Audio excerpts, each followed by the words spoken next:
was what you are, you can become what I am.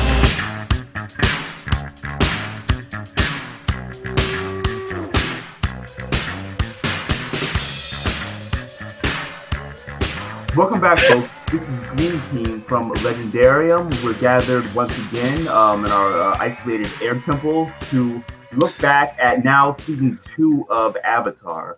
And by we, I mean the few who have joined me here. We have Little Red Book. Hello. We have Kip, and we have Karen. Hello. And I am Steve, aka Horizon Brave, and so let's. We did season 1 last week, so we are going to continue on to season 2 of Avatar, the Last Airbender. It's something I actually didn't do and I want to correct that. Is we all talked about our overall opinions and thoughts of season 1, but we never actually. And I know how we all love grading things and ranking things, so we never actually graded season 1 of how good of a job it did. So going back to school here, on a grade, maybe say A to F. Just to go around the room quickly, what would you guys give season 1 if you had to give it a letter grade?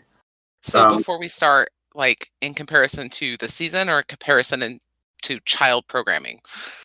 However you want to see, however season 1 ranks for you in comparison to I guess because we're looking at this through more adult eyes. Let's rank it up against and it doesn't have to be ranked against anything, but I guess grade it on a scale that you would in any other TV show. I give it an A. A. I think it was extremely well constructed. And I think it did its job admirably. Sure, that it had some episodic problems at the beginning, but I think the world building, the character studies, and everything else about it really, except the little episodic nature of it, was excellent. Good to hear. Someone else? I think. Oh, sorry. Go. I give it an A-, just because. I don't know. The Great Divide is just not very good. That one episode. It ruined everything. But it had the art style. Yeah, that was changes cool. in art style. Yeah, it was very. Well, cool. I guess that's why he's not giving it a B+. The art style. Season 2 and season 3 are just better in every way. So it's hard for me to give it an A. They are. So I would give it a B+. When not just in comparison to something like season 2 and season 3, but also in comparison to something like Spirited Away, and things like that. So, if you haven't seen Spirited Away, by the way, I would say my comparison is to children's programming. Yeah, Still, that might be a hard comparison to make. Spirited Away is it's a movie, and it's it has a lot of more weight to being from Miyazaki, but it's children's programming. Like it is programming. It is. Spirited Away was not made for children. Children are just part of the market that it was made for. It was absolutely made for children. It was 100%. I agree. Yeah, I think there was actually a specific little girl that he made it for. Yeah. Okay, it was made for a little girl. Okay, we're off topic. And once again, I did it. Sorry. All right. Well, we'll do our Miyazaki watch through videos another time. Oh God. For myself, I would give it probably a solid B. I thought it was a bit episodic. It had some humor choices that I probably wouldn't agree with, but overall, for again a show on Nickelodeon for the time and for what it tried to do, I think the vision was there. And as you'll hear from me later on, it definitely picked up basically everything and improved upon it for season 2. So, all right, that's good. I just want to get our I want to get that out there so we all know, officially what season 1 was looking like for us. So season 1 had a Rotten Tomato score of 100%, a 98% critic score for season 1. So it obviously, seems like it's going to be hard to beat that, but apparently it's possible because season 2 is 100% Rotten Tomato score and 99% audience score. So that 1%, that one guy, turned it around, improved upon it. So yeah, so hands down, season 2 I think is a success. I don't think anyone's denying that. So I guess let's go around the room. Let's see what are you guys overall, just very quick general thoughts of season 2 now, and we'll dive in a bit after this. Toph, just the addition of Toph changes the entire show. Yep. And obviously you mean change for the better. Oh yeah. Yeah. I had no doubt. She's an excellent character, but changing the dynamic from a central trio to a central quartet plus animals is excellent. And then of course she has a counterpart in Azula. I like a lot, as much as I love Toph, and she's like probably my favorite character. I think what they did with Zuko was even better than what his development was in season 1, and that's why I think season 2 really shines. Bitter Work is one of my favorite episodes. Oh man, so good. Yeah. I'm sorry. Good. No. So I was going to say the addition of Toph. One of the things I really like about it. Well, first of all, the whole season is much better. It's stronger. It has a overarching force that is a lot more in the forefront. But one of the things I really like about the addition of Toph is the contrast between her and Katira. And you have these two very different, very strong-willed female characters, and that's a lot of times when you're dealing with fiction in general, but children's fiction in particular, female characters are either damsels or they're like basically boy warriors, only they're girls. So I'd use Katniss as like an example of that. And you have these two very different females that are both really strong characters, and it's something that I really appreciated about this particular season and the introduction of her character. Yeah, and I'll expand upon this later, but yeah, Toph is, I think, standout for me as well. I think she what I like about Toph is that she's like, she has this obviously disability, but she like not only does she like embrace it from humor, because she like constantly references that, her being blind and sort of makes it into a joke, but she has like this sort of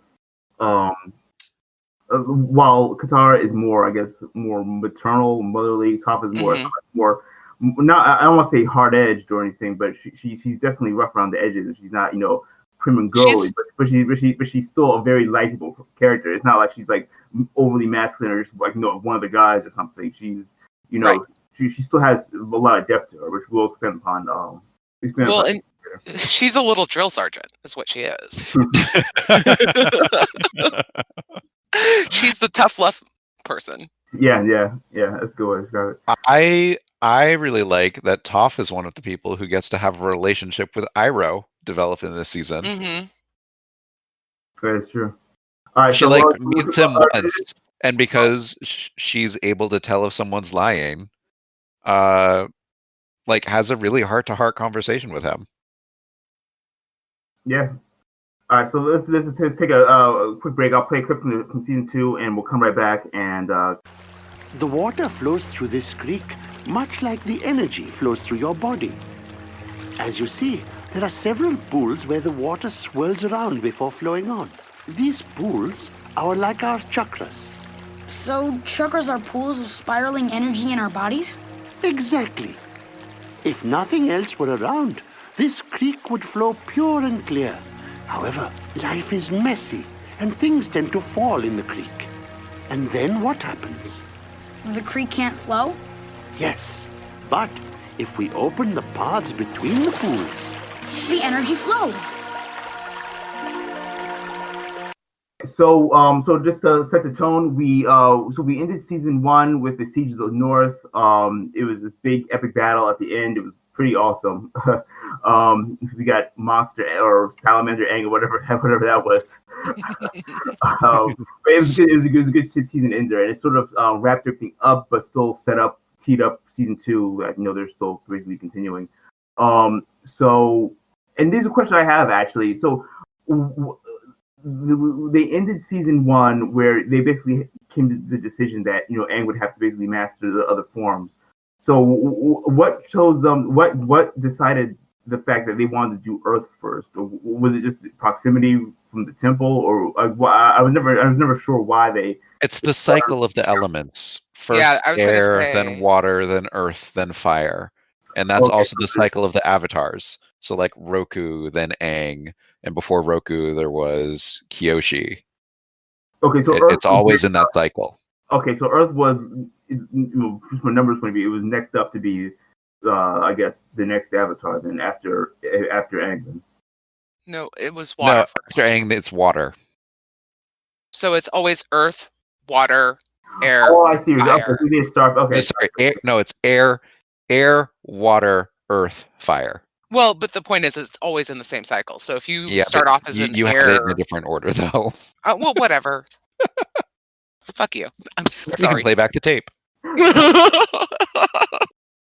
all right. So we start off at the top with some favorite character. I'm pretty sure this may be unanimous, but we start off talking with Toph and her introduction. So let's expand upon that a little bit. So to go around, what would you guys think that Toph brought to the show? And we discussed a bit more. Just expand upon it. So we said that she brought another dynamic, another female perspective, sort of the other side of the coin to what Katara was previously. So what are some standout highlights from Toph that you liked? What about her that you liked? What are some of your favorite episodes that she was involved in? What did you guys think of her? When you first met her, and as opposed to at the end of the season. What are your guys' thoughts? Toph was interesting in that she had no tie, no like obligations to anyone else in the party. Yeah. Sokka and Katara are brother and sister. That's a relationship which they can't cut. And they're the ones that found Aang. And to Katara, Aang was her way to get to the North Pole to learn waterbending. Like maybe she would have done it on her own, but Aang was definitely something that she latched onto in order to also achieve her own goals. But Toph, she's getting nothing out of this. She's giving up a life of luxury. The only thing that she's escaping is boredom. And she can find that any direction she runs away. And Well, stifling parents. I mean, Stifling parents who are keeping her bored beyond belief. I think the real reason she left was for freedom, though, right? Yeah, because there's this whole scene where she's like, "Oh, she confesses that she's the blind bandit," and then her parents are like, "This means we need to protect you even more." Yes, but do we honestly think they would have succeeded? No, but I guess that's fair. Whatever. Well, Yeah. To her point though, her motivations weren't 100%, selfless. Like she did have but she could have gone anywhere. Right, but I mean, if the Avatar comes, if you have opportunity to travel with it, okay, you can go anywhere. But she didn't have to bring Aang to Omashu or whatever their plan was. What was their plan? Which was another thing that this season was actually much more concrete about, was their planned like mode of travel and where they were going and like the route they were taking to get there. Yeah, which I actually really liked. I like how they were like right from the get go. Like there was like a plan in place. Like they said, okay, we're going to do this, this, and this, and then later on in the season, they had the whole they had sort of detour basically to warn them with the whole was the eclipse, I think. Well, I mean, right at the beginning, they had a detour when they found Omashu captured by the Fire Nation. But I think when you compare it to season 1, so one of my criticisms of season 1 was that it kind of felt aimless, and season 2 doesn't suffer from that at all. No, even when they go to Omashu, they're going to so they could get Bumi to be his teacher, and of course they have to do some things while they're there because of course they have to. But after that, then they lose Appa, which is really, really important. Because that was part of the reason of season 1 is like they have a flying bison, why they just go straight to the North Pole. But in season 2, they don't have that excuse anymore. And it So- resulted in them going to Ba Sing Se. So was- one. Okay. So, as you guys know, I did not watch the second season until after we recorded the first season. And part of the reason why is because I didn't want cross-contamination. And one of the things that I'm glad I didn't do that for, well, there's two. The first is the improvement of the animation. You can tell they put money into it. But just so remember how I said my favorite scene was the shoot scene where they're going down the chutes? So you have a Yes. replay of this, I think, Yes, in you the do. second episode. And so just having the surprise of that scene, and it's Momo and a baby was so great. And I'm like, Momo rescues a toddler, and then they ride down the chutes. And I was just like, this is beautiful. And I'm glad that I had that kind of surprise, which Kip will make fun of me because I'm always like, I don't care about spoilers, but Yeah, and previously no one could keep up with them on the shoots. And this time, Azula does. oh yeah, that was scary. Actually, that was actually a pretty terrifying scene, except for the baby was so adorable, and so was Momo. Yeah.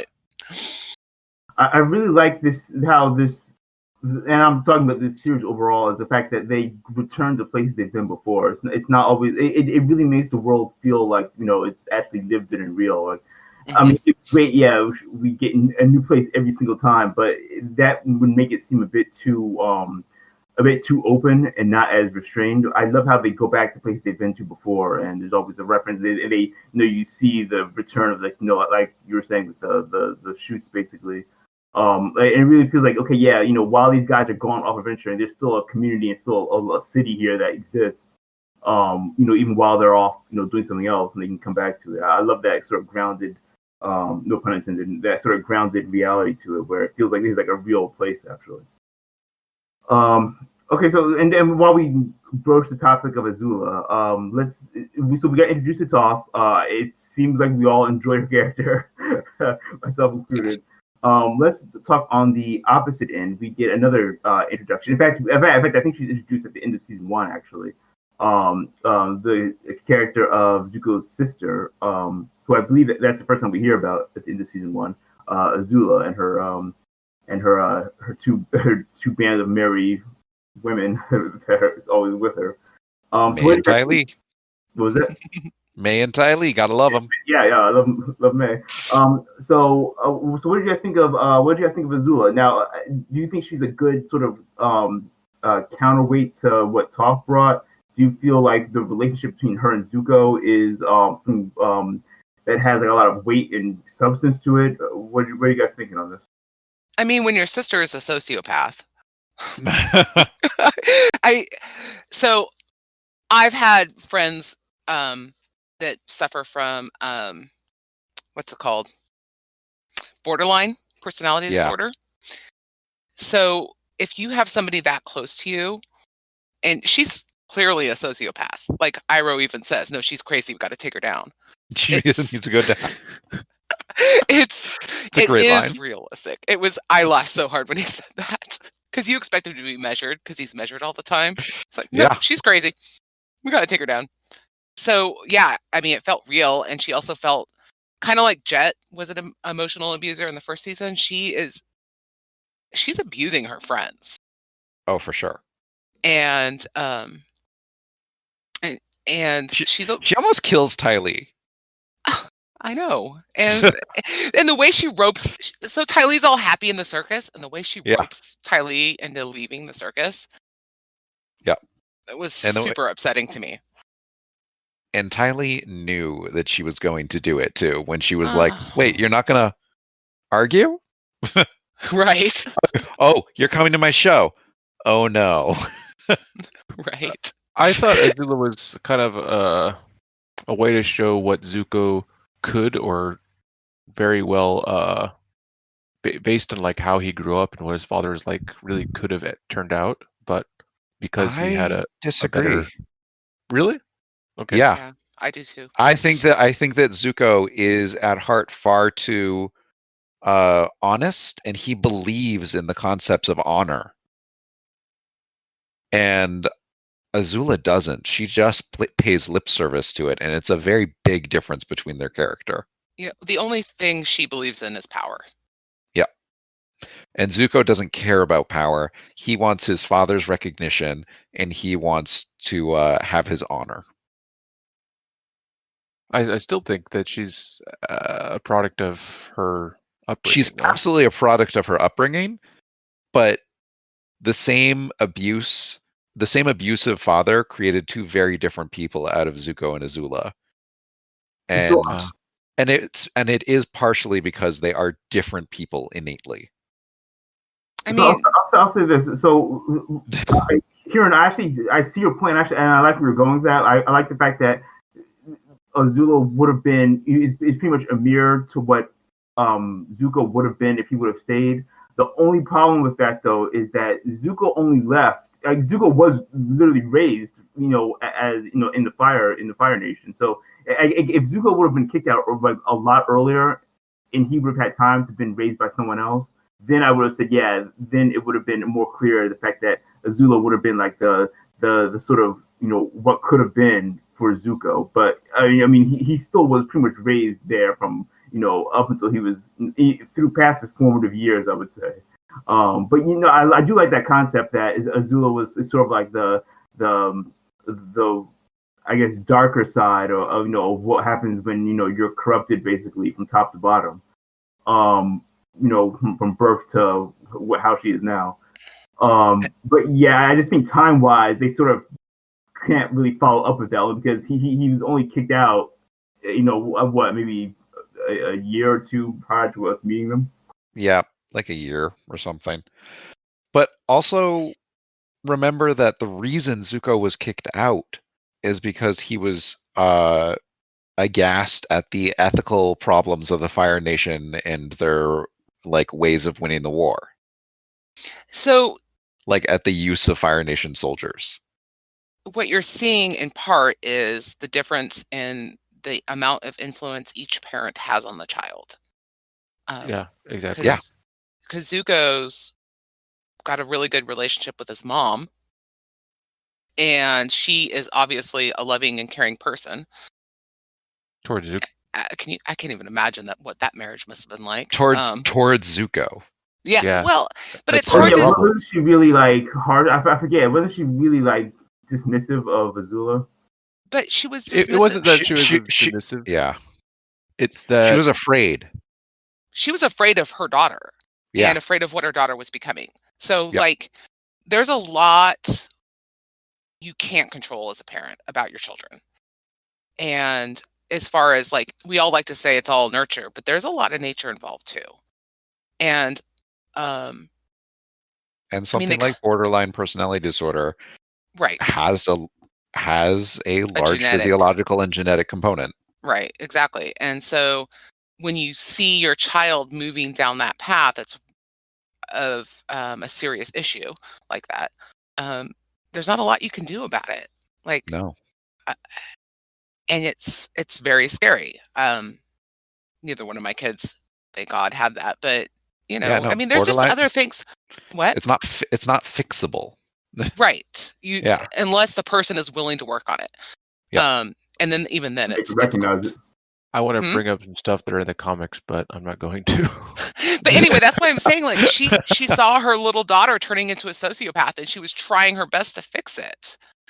And there's no way to fix sociopathology. Yeah, but her daughter knew that her mother was kind of afraid of her because of course she did. She's Azula. She knows how people feel, and then she takes advantage of it. Right. Do you guys feel so? This is how I feel, and I really like the character of Azula, especially later on. But I felt that they should have, and I know that, and I'm going to preface this by saying that because this is a kid show, is aimed at a younger audience, they can't lean into certain topics that much.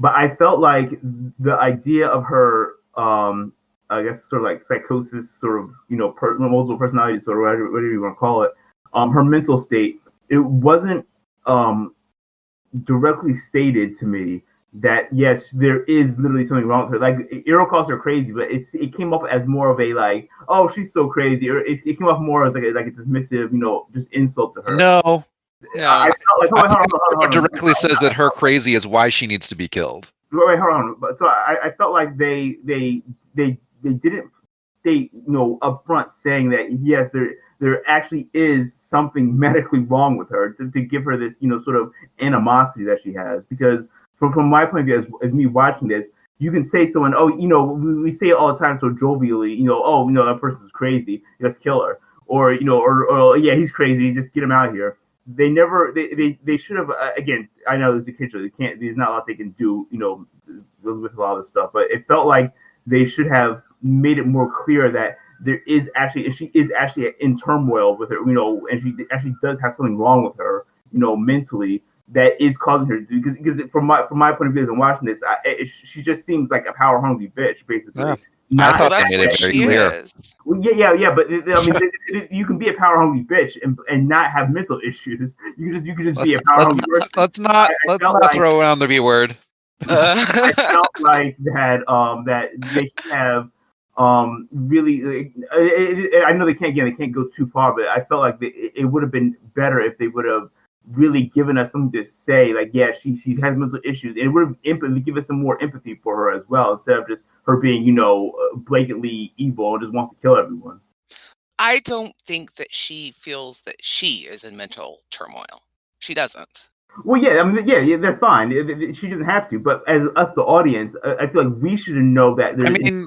There is actually. Do you want me to say something about book 3? Because there's book 3 spoilers. I technically didn't say no. Restricted to season 2 this time. Yeah, but I thought they made it very clear just in book 1, the way that she's manipulative, the way that in the flashbacks it's shown to be a behavior since childhood. Yep. I thought they made it pretty clear that like the sociopath. Yeah, when she's we talked about it earlier when she's recruiting Ty Lee. I mean, I think it's pretty clear. And the scene where she's playing with her friends in the yard, and then they were like, "Oh, come over here, Zuko, and we're gonna," and she pushes them in the fountain. Yard. Yeah, exactly. Well, those are all scenes that depict someone just being. Again, when you're dealing with like an animated show like this, there's scenes that will clue the audience in on okay, this person is supposed to be the bad guy, or this person's here are some evil traits X, Y, and Z. Oh, he got mad at him for this reason. There's none of that to me. Elevated it to be like, yes, she actually is dealing with inner mental issues. To me, that was just her being labeled as a bad person, and they needed to show that, so they just wrote in some scenes of her being evil. Now that all being said, I still love what they did with the character, but I just felt like they should have, if they really want to go down the whole mental illness route and show that something was actually wrong with her, not her just being a sort of a more generic, angry, power hungry person.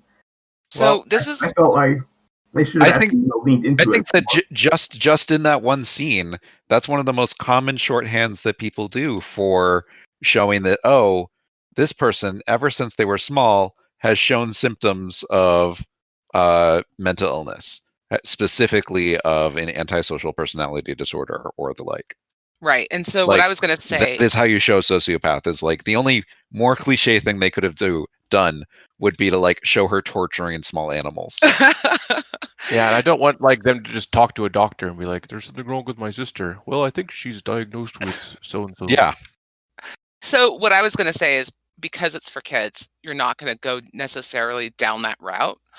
But kids know that there are toxic people, and they don't need to necessarily know why those people are toxic. And because part of telling the story is teaching you how to deal with the toxic person, however they're toxic. Yeah, and so regardless of labels. Right, exactly.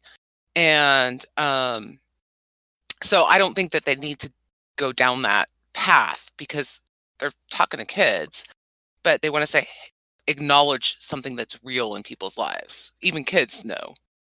Like, I had a friend that, like I said, borderline in the third grade, and she would run rings around all. We had this circle of friends, and she would just run rings around us, and she'd pit us against each other and all that kind of stuff. So, Azula is someone who visibly enjoys doing harm to others, basically in public, and no one ever gets to punish her. No one ever.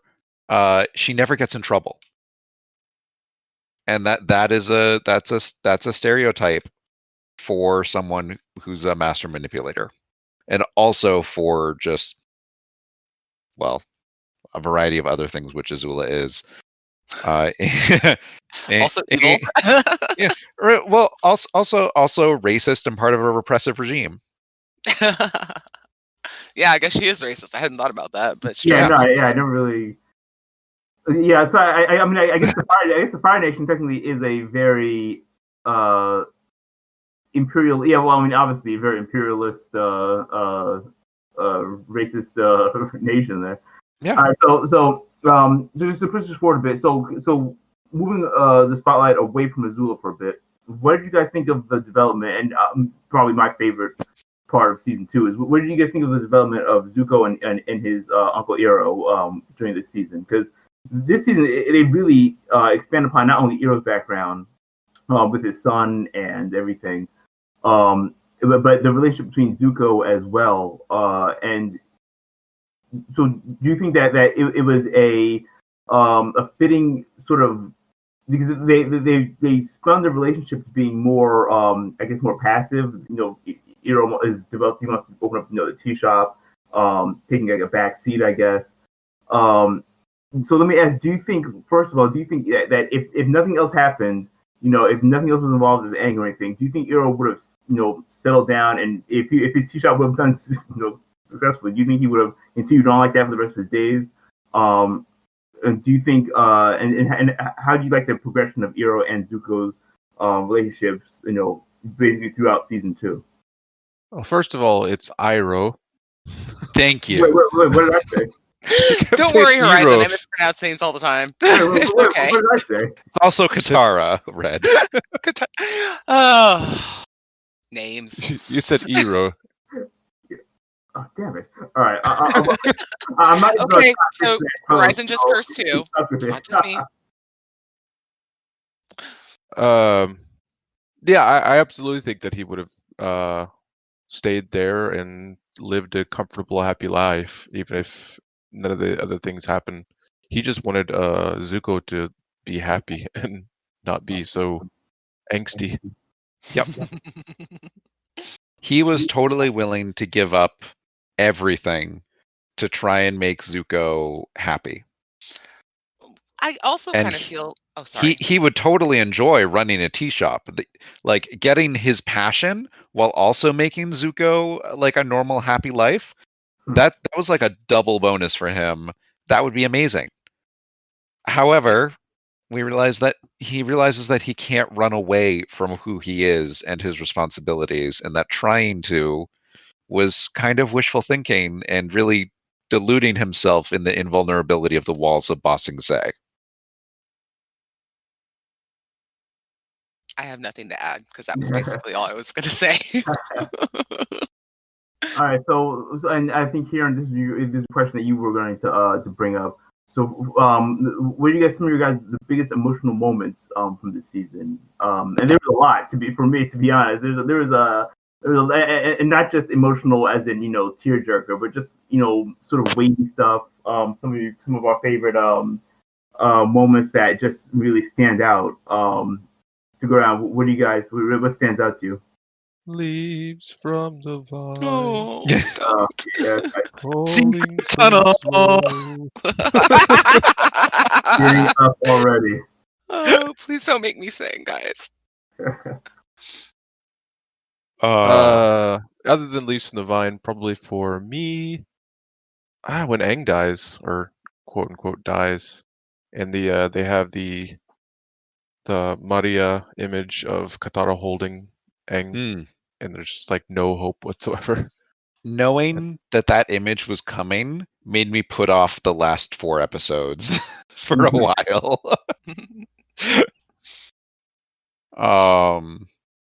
Yeah. Also iconic. Maybe this is just me, but I really love the drill. That's probably just you. So I actually have an aesthetic problem with the drill. I liked that they had this giant machine thing that was like brand new and like mostly worked, but really didn't.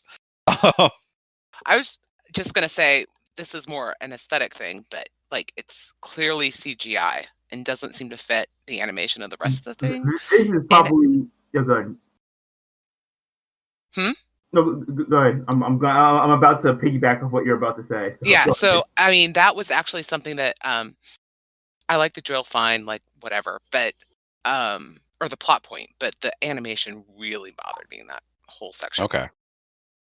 Yeah, this is, I want to say, probably my biggest complaint about the entire series is their misuse, criminal misuse of really bad CGI at the time. Yes. I feel like in other shows, and this is not just against Avatar, other shows have done the same thing where even things like Justice League, a lot of other anime shows, they'll stick in CGI that just, it doesn't fit and it doesn't hold up well at all, and it really detracts from the nature of the show, because the show is beautifully animated in this very hand-drawn art style that looks great at times. But when you have and it is more egregious in season 3, where they have the machines that are supposed to be all mechanical looking, it really takes me out of it. Like I suppose I can see what they're doing. They're trying to give that analogy of mechanical versus nature. That to me is a flimsy excuse. There is no way that that's what they were going for, to stick in that horrible looking CGI effects, especially later on. I really felt like it takes away from the beauty of the show overall. So going back to the most emotional moments, you're talking about the part where he lights a candle to his son. I'm going to say it wrong now. Iroh? Shut yes, up, Iroh. So that whole episode, he's going through the town, he's interacting with all these people, and there's this, one of the sweetest scenes to me was where he picks up this little toddler and who's hurt or whatever, and then the toddler pulls his beard and he gives him a toy, and it's just like, I thought that was such a sweet moment. And when you just juxtaposition it to him lighting the candle for his son, I just thought that was a really nice bookend to that particular section of the episode. So I just wanted to say that. Anyway. Yeah. I really liked the episode, The Chase, when they're being chased, of course, and Toph leaves because she's not pulling her weight, or she feels like she's being smothered by the other people, and she meets Iroh and he gives her some advice. And at the end of the episode, and all he does is care about Zuko, and he talks about Zuko the whole time. And at the end of the episode, he gets injured, and the anguish that Zuko feels at that moment is just overwhelming. So another emotional moment is when they're at the library, and Toph doesn't want to go down into the library because she's afraid that... No, that's not right. Anyway, she's blind on the sand. And this comes up several times throughout the season, is that she's blind if she gets off the ground. Yeah. And that's a really clever way of dealing with her disability without making it, I don't want to say a liability, but not, it's like she really has to struggle with that because this is how she sees and now she can't see anymore. And other characters have to do that in certain ways too. But I just thought that was a really powerful struggle that she had to deal with. It really touched me. Yeah, I like the fact that they sort of give Toph this kind of Achilles heel, basically, through a lot of the season. She's kind of OP. Yeah. She kind of got to be there. I'll agree though that the library and what follows is, I think, I'm not sure if Appa's last what was it, his Lost Days. I don't think that Yeah. followed it directly, but that sequence of episodes was pretty brutal because you see that episode of Alpha's Lost Days. It sort of goes through what happened at that sequence of time. I like how that was edited, by the way. I love the fact that later on, Great episode. Yeah, it was really good. You see, like that time frame of what Apple went through before they found him again. And he is just like beaten and dragged through the mud, basically. Like you see him go from like trying to just get. All he wanted to do was like take like a short nap, and that's all he wanted. All he wanted was water and a nap. And he was just put through the ringer of all these things that just come up to really cause him misery. But I felt like, and you know what? I'll say this season, and I know you guys aren't huge Star Wars fans, but this season felt like Empire Strikes Back, like straight up, like everyone's beaten down. By the end of the season, it's like Aang is dead. And yeah, pretty much. And he went before he died. He went to like the guru to train, and basically I got the guru's name, but to give him his safety advice like Yoda did to Luke. Like it just was such like a harrowing defeat, basically. And even though they came out, I guess, for the most part, I guess okay. They lost and they got their shit kicked out of them along the way. What was that? I said ding because yeah. And the fact that you have like Azula hunting them down, it felt like very, very much akin with something like Star Wars Empire Strikes Back, where it's like, pretty much the stakes are raised. There's something that you have to find. You have to get the Death Star plans to to your guys, as they were trying to get the information about the eclipse, to not Boston Saber, just Earth Kingdom, I believe itself.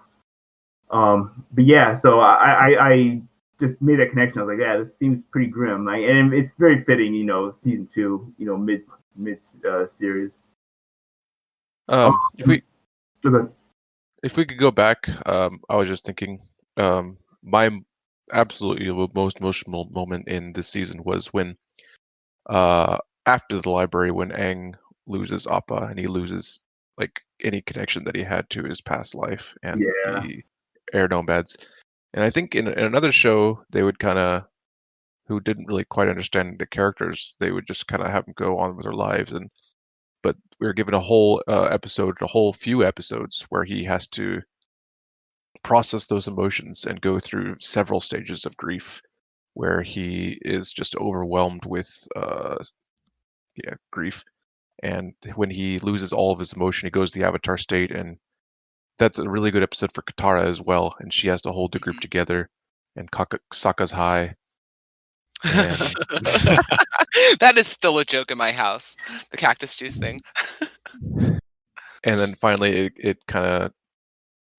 it's finally complete when he finds him. But I think he accepts, or he finds peace in that episode where the serpent's past, when he sees the baby being born.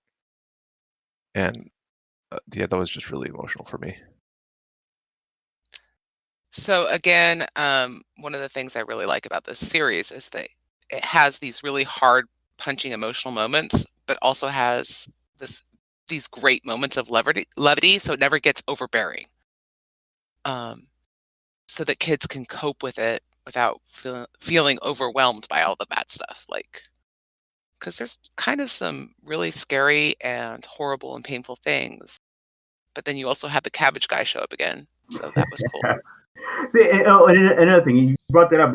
The humor in this season is, there are some Sokka moments where I'll let those fly, but the Sokka's humor in the best. season, You're just the wrong. humor, I'll ignore that. The humor in this season is so much more on par with what I think should be is earning that A ranking that I'm going to give it, even though it's a spoiler. I think that that the humor was a lot more spot on. It wasn't so like overbearing and in your face with it. I think they sort of nailed it. It was a very good balance they had. And yeah, a lot of really creepy imagery. I mean, the library itself with that owl creature. I mean, the animation on the creatures and spirits and everything is just really, really great. I can't. I'm as someone who loves, like, again, Miyazaki movies they always have like these great animal spirits and things like that. I love the design of a lot of the creatures and characters. The animation of the spirits is definitely a higher tier than the rest of the show. Yeah, and I think the budgetary, they probably put a ton of money into the animating the concept design, which I think is a priority. I think it's great choice. Okay, so and one more other thing, I have to say that two things. I love the whole Ba Sing Se saga, if you want to call it that. That is the coolest freaking idea. Like there's like a secret police in Ba Sing Se, basically, that and they when they capture what's his face, the kid I hate anyway, Jet. Yeah, when they basically captured Jet and then brainwash that. I mean, I was like watching this, it's like a kid's show, that, like, again, almost were just like elevate to the next level. I was like, that is so cool. Like there's like well, I think so. When I was watching that episode, I posted on Discord. How did 1984 get in my kid show? Yeah. Well, it's actually more topical than that. Even it's based on mainland China. Right. Oh yeah, because it's kind of got this Maoist feel to it. Yep, it's based on Maoist China. By the way, Little Red Book is not a reference to Mao's Little Red Book. Guys. So disclaimer, everyone. Okay. I really thought you were a commie, but okay. I'm not a commie. I always picture like a little red leather journal. For me? Yeah. Oh, okay. When I think of a little red book. Is it the Red Book of Westmarch? No, God, please. That's not little. I could explain my name, but I don't think that's part of this episode. No, not part of this episode. But I'll be happy to later, Huron. You can edit that out. We'll put that in the Patreon exclusive. If you want to know, Patreon, $1 episode. All right. But yeah, so I love Ba Sing Se. The whole idea of the city, the whole like intrigue and subplot was just like baffling to me. I mean, in a good way. Like, that was really, really cool. I love that whole idea. So we're getting through most of the season. The Kyoshi Warriors show up. They're beaten by Azula, which I can't stand, and they disappear for a few episodes, and then they take the Azula and her gang of emo friends take on the identity of the Kyoshi Warriors and infiltrate. They infiltrate what? They infiltrate Ba Sing Se or Ba Sing Se. Yeah. Nah, that city has so many problems. Yep. And then with a recommendation from Team Avatar, they get a job as security for the Earth. Yeah, that was insane. Yep. So I'm trying to decide. I'm sorry. Go ahead. Yeah. Yep. It was Sokka, basically, who said, "Yeah, we know these people. They're trustworthy." That's your boy, by the way, just to let you know. Well, he didn't know that. No, he didn't know. Yeah, exactly. I would have known. Horizon would have known, all right? Yeah, no, I don't think so. You're wrong. All right, so some standard. I guess we already sort of touched upon this, but your. I mean, all right. Let's actually go to what Huron. This is another one from Huron. He's saying that. He asked, what did season 2 do that improved upon? I guess we probably already did touch upon this, but what did season 2 accomplish that was lacking for you in season 1? So basically, what was the delta that was sort of pushed it up, or maybe you think that it did worse in season 1? What's something that maybe one or two things that that it improved upon, or was less, was less than season 1 in terms of quality, writing, storytelling, characters? So first off, I think it's more coherent. There's like much more of actual arcs and linear storytelling that happens and episodes flow from one to the next. Yep. Second, I think that they gave us finally a competent villain. Zuko's a lot of things, but he was very much I'm gonna do what I think needs to be done without actually bothering to think about if that's the smart thing to do. And Iroh really at the end of season 2, Iroh recognizes that Zuko is finally recognizing that, and that's a nice moment. But yeah, he confronts him. Is like, "What was your plan at the North Pole? It seems really stupid." Like, you barely survived that. You shouldn't have, and it doesn't seem like you've learned anything yet. Whereas Azula, the first time we see her, she's going around master manipulating a circus performer into joining her group, and almost catching the Avatar when she was just randomly came across him while trying to recruit someone else. Like, Azula is a force to be reckoned with, and I don't think anyone argues about that. So I think Also, she was cornered. She was cornered and managed to almost kill Iroh and escape. I like that She's joke pretty in the season 3. Huh? Oh yeah, you need to watch season 3 first. Sorry. No, it's fine. I've watched it. It's just I probably don't remember the jokes because it's been years. It is a good joke in season 3. That's true. Okay. So I think I've already mentioned that the aesthetics are much better in this. And one of the things that I really appreciate is that scene where they're in the Serpent's Passage and they're walking under the water, and Katara is water bending around them, and you see all the fish, and the fish are swimming in and out. And also just the creative use of bending and how Aang and Katara are learning how to use earth and wind and water all together and kind of creating a way to fight together. That was really good. And Toph 2 gets into that later in this season. And let's see, there was a couple other things I wanted to say. Go ahead. Someone else go. I'll think of it. Another thing is that I think the season, it really raised the stakes. Yeah. It wasn't afraid to have bad things happen and have people have to fight through it. It wasn't afraid to show setbacks. It wasn't afraid to kill its protagonist. It wasn't afraid. But he didn't really die. It wasn't afraid to have like animal cruelty and Appa getting tortured in a zoo. Oh, that was so sad. The whole zoo thing was just upsetting. All of it. Yep.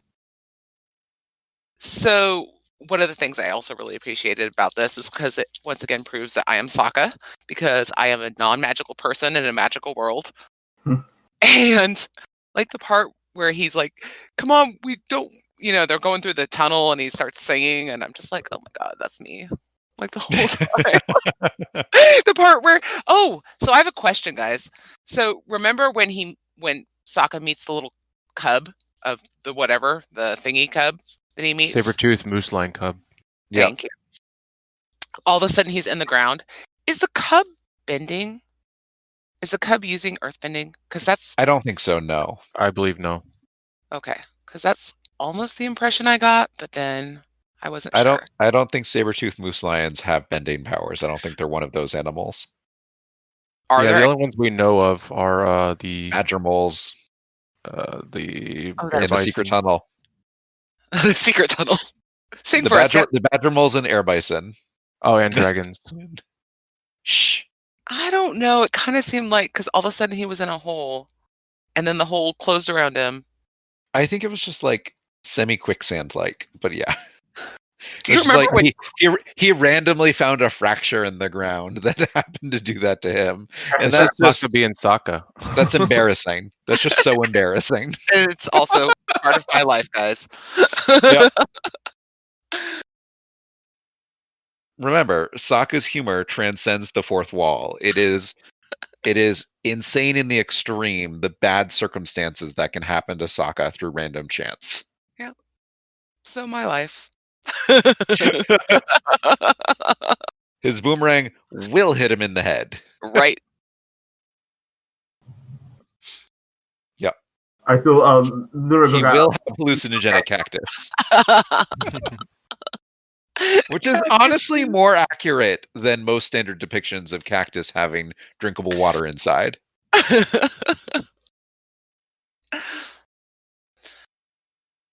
Also, I really like the joke where they seem to be prepping kids to go to the DMV or deal with government bureaucracy. There's there's so many scenes of just like lines and nonsense.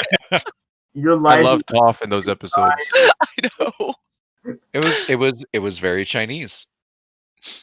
It's also very our DMV too. Yeah. It's very Japanese. So, my mom has. Something. So this is something I noticed toward the end, I think, of season 2. And this is one of those things again where I don't think they could have gotten away with this on a kids show, but I was wondering if that's what they were going for. Do you think that that Iroh was to be depicted as sort of someone dealing with alcoholism or a drunk, basically?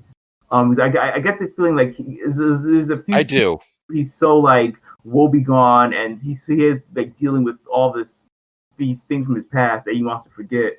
And there's also many personality. As someone who grew up, my grandmother was a big drinker. I felt like they were trying to hint the fact that he could have had a problem drinking, and that's how he dealt with a lot of his problems, especially in his speech.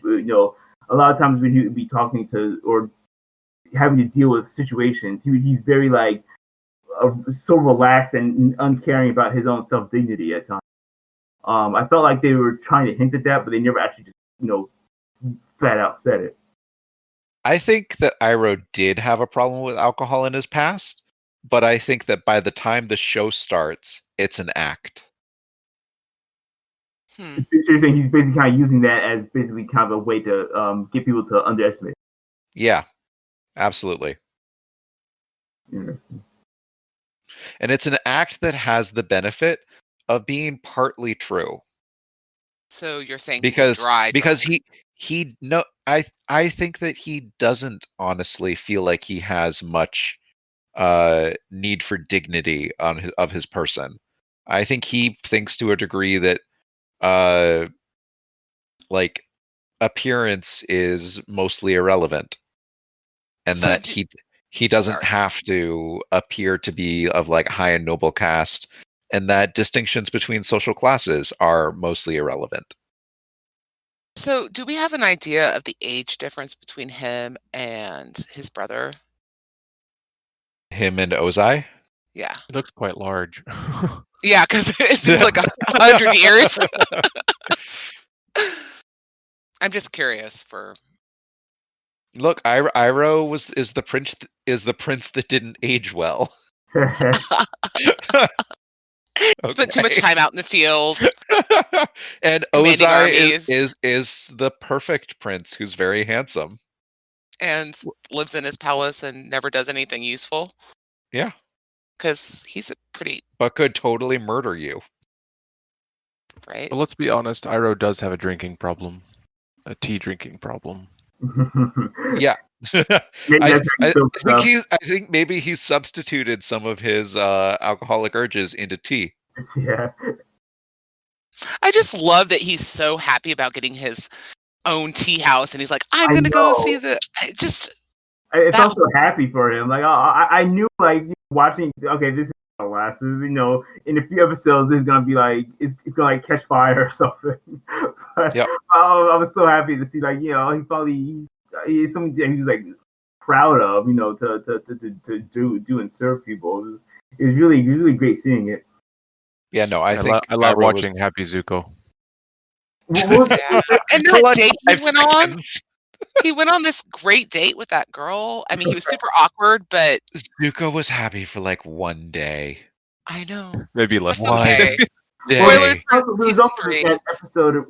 What was that like anthology episode? It was like the Tales from Ba Sing Se, where like, Yes. it showed the Tales from Ba Sing Se, yeah.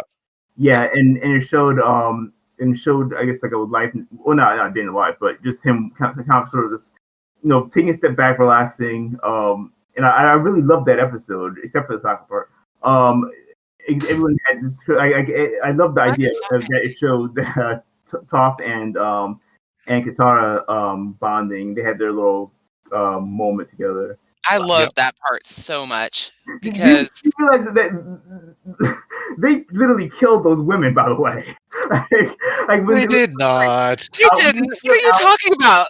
Killed those them? girls were in like heavy ass dresses. They sent a tidal wave and took them out. It was a very shallow little canal. Oh, Yeah, okay. they That were was like in the ocean. Okay, that was like the Indian Ocean. Gone. It was in the city. It was inside the city. It was in the middle of the city, not Yeah. even like on the edge. That is gonna get vented out into the ocean. It's like filtration system No. or something. No. Okay. There are No. I'm beginning to think that you just think women are murderers. Okay. Not really. But I love this. Keep on topic here. I love the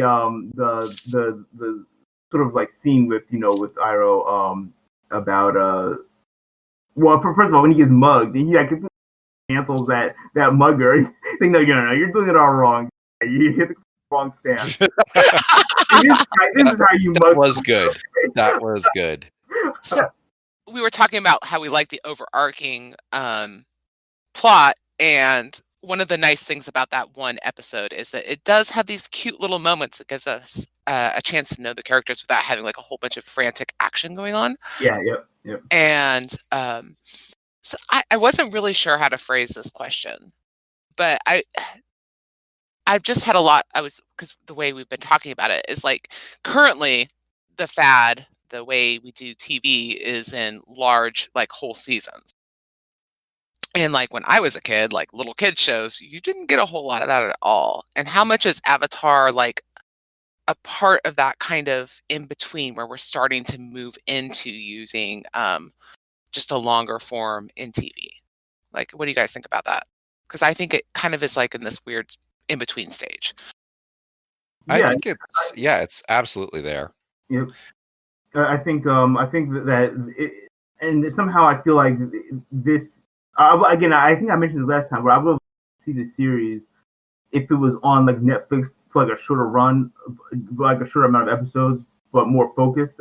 But it's very interesting. It's a very interesting sort of mix that they had to. They still have like the longer season of like 20 episodes, but now they're trying to like move into that idea of like connecting them more narratively, string them together instead of just having bottle episodes for each one.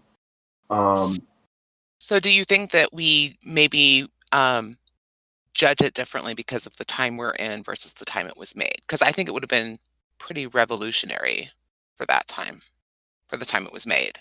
Whereas now we're like, oh, it's episodic or whatever. And I'm not saying for TV in general, it wasn't. It was behind the times in that. But for children's television, it was fairly new.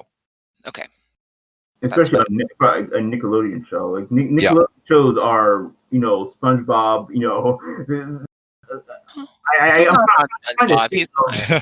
Nickelodeon had some excellent children's shows. Oh, no, I'm not saying that. I'm saying just narratively, this is on a different. Like, what other show, a cartoon on Nickelodeon, tackles the idea of a secret Gestapo police force? Rocko's Modern Life. I've not seen that actually. I think they did have that episode. I was going to say that Tim was very but that doesn't work. So that was also on Fox. So never mind. I think for a Nickelodeon show, I think this show, was. I mean, I'm thinking back to when I first encountered it, and again, I didn't really pay too much attention to it, but just from other people though, it was a show, and clearly from the ratings on Rotten Tomatoes, almost unanimously, everyone loves this show. I think still, even now, looking back on it, even if we do judge it from a lens of our modern TV habits, it still holds up very, very well. I honestly think that the modern TV habits are enabled more by, for example, this series was released online. You could just go to the Nickelodeon website and watch it, and the availability of all of the episodes, like to anyone who wanted, and the ability to watch them not on the airing date, but maybe after in a delayed fashion, and that change in viewing habits allows the studios to make these less episodic formats. And I don't think that's going to move backwards. And now that you don't have to like buy the season all on like VHS if you want to watch it in order. If you miss an episode while it aired, like those days are gone. Those days are gone. That you watched VHS because you were like 9 years younger than me. It just makes me happy that I'm not that old. You can rent it from Palmer Video or Blockbuster. Oh God, I miss Blockbuster. I miss the video store experience and the walking through and touching and the different. I don't know. I don't miss it one little bit. Of course you don't, because you're antisocial. Also, like video rental store was like a half-hour trip. Like to visit, or it was like half an hour away from your house? Driving to and from. That's a half an hour. Oh well, okay.